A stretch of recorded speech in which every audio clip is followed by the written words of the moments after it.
The United Nations recently urged India, the next in-line president chair of G20 grouping, to mobilize the major global economies to help the poor economies that were fast moving towards defaulting.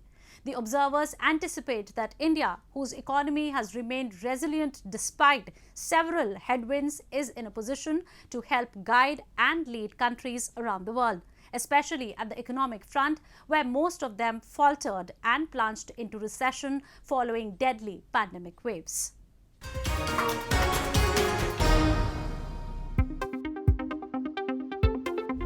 As India gears up for the G20 presidency in just over a month from now, observers are anticipating a significant shift in the policy framework and decisions that have largely proven inadequate and ineffective in recent times. The failure of this mechanism in international diplomacy is all too clear, with the ongoing Russia-Ukraine war going from bad to worse, and the resulting economic and diplomatic fallouts for all to see.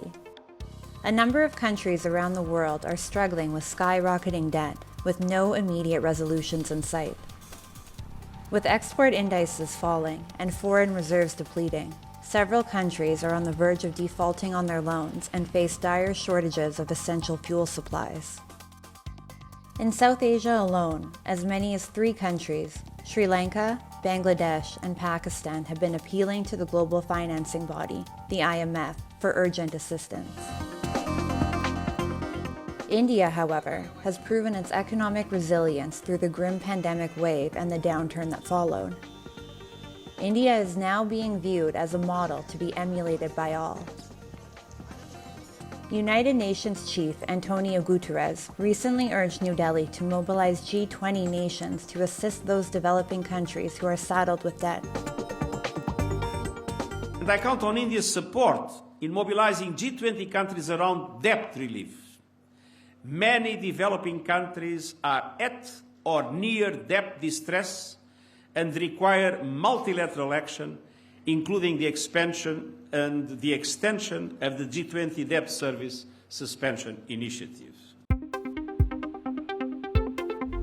The IMF's World Economic Outlook estimated that worldwide inflation will be 8.8% in the 2022 fiscal year. Pakistan and Bangladesh, however, are currently grappling with historically high rates of inflation at nearly 20% and 10%, respectively. Inflation in the island nation of Sri Lanka touched the record mark of over 73% last week.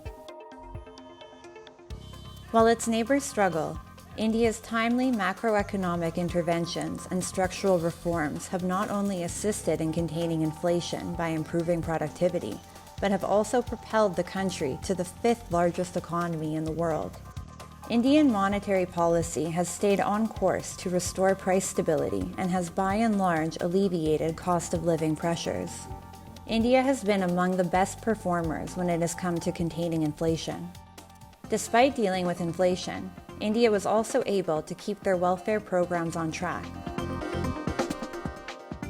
From then till today, we continue the free food grain program for 80 crore Indian citizens. Because of prudent and forward-thinking economic decisions in the last few years, India is now in a position where it can not only meet demands for its own vast population, but can also help those countries in distress.